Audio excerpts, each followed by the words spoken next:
ఈ రోజే డౌన్లోడ్ చేయండి, మీ ఫేవరెట్ షోస్ చూడండి. ఇక సంపూర్ణ ఆరోగ్యం కోసం మనం ప్రతిరోజు నేర్చుకునే యోగాలో భాగంగా షోల్డర్ ఆసనాస్ అనేవి ఎలా చేయాలి, ముఖ్యంగా రౌండెడ్ షోల్డర్ సమస్య ఉంటే గనక ఎలాంటి వ్యాయామాలు యోగాసనాలు చేయాలో తెలుసుకుందాం. డాక్టర్ గారు, ఈ రౌండెడ్ షోల్డర్ అన్న ప్రాబ్లం అనేది ఎందుకు వస్తుంది, అలాగే దాని నుంచి బయటపడాలన్నా రాకూడదన్నా ఎలాంటి యోగాసనాలు చేయాలంటారు? కొంతమంది చూస్తే పొత్రం లాగా వాడు గుండ్రంగా ఉన్నాడు, గుమ్మడికాయలా ఉన్నాడు అని ఇట్లా అంటుంటారు కదా. అటు పొత్రం అని గుమ్మడికాయ అని అంటారు కదా. కొంతమంది జబ్బలు కూడా నున్నగా గుండ్రంగా అట్లా ఉంటాయి, అంటే కొవ్వు పట్టేసి నున్నగా అవుతాయి. అలాంటి వాటిని కరిగించి జబ్బలు మంచి షేపులో చూడముచ్చటగా చేయాలంటే ఈ భాగంలో జబ్బలకు బాగా కొవ్వును కరిగించడానికి ఉపయోగపడేవి చేయాలి. అందుకని అలాంటి 4-5 వ్యాయామాలు అందరూ ఏ వయసు వారైనా ఎలాంటి జబ్బులు ఉన్న వారైనా చేయగలిగే సులభ వ్యాయామాలు చక్కగా కూర్చుని చేసుకోవచ్చు, కుర్చీలో కానీ బల్ల మీద కానీ.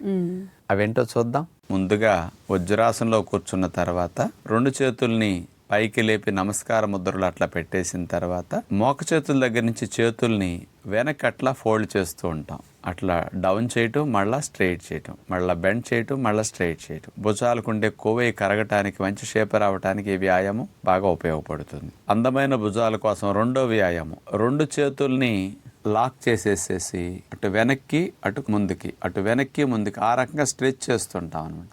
చంక భాగంలో, భుజాల భాగంలో, షోల్డర్ భాగంలో ఫ్యాట్ అయి తగ్గి మంచి షేపులో భుజాలు రావడానికి ఇది బాగా ఉపయోగపడుతుంది. ఇక మూడవది seated cat and cow pose. వజ్రాసనంలో కూర్చుని చూడండి, ముందుకు వచ్చినప్పుడు చేతులు ఆనిస్తూ ముందుకు ఉంచుతాం, అట్లా వెనక్కి వెళ్ళేటప్పుడు చేతులతో పాటు నడుముని వెంట కూడా వెనక్కి విరుస్తాం. ఇట్లా మనం 10-15 రౌండ్స్ 20 రౌండ్లు చేస్తాం.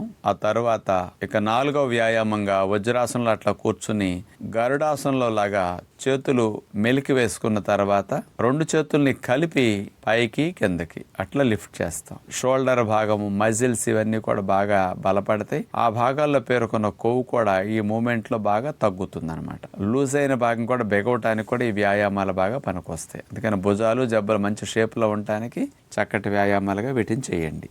చూసారుగా, ఈ రౌండెడ్ షోల్డర్ సమస్య ఉన్న వాళ్ళందరూ కూడా ఎలాంటి యోగాసనాలు చేస్తే అక్కడ ఉన్న కొవ్వు కరిగి చక్కగా షేప్ వస్తుంది, అలాగే ఫిట్గా ఉండే అవకాశం కూడా ఉంటుంది.